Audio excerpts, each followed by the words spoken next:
Cricket বিশ্বে একটাই গুঞ্জন, কে ভাঙবেন কিং কোহলি সেই দুর্ভেদ্য দুর্গ।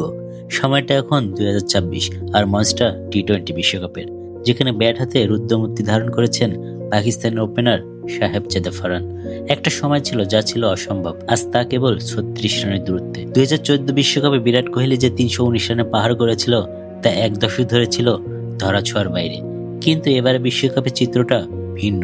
সাহেবজাদা ফারহান কেবল রানই করছেন না, তিনি যেন বোলারদের শাসন করছেন রাজার মতো। ক্রিকেট মহলে একটা টানটান উত্তেজনা, সমর্থকরা চাতক পাখির মতো চেয়ে আছেন পরবর্তী ম্যাচের দিকে।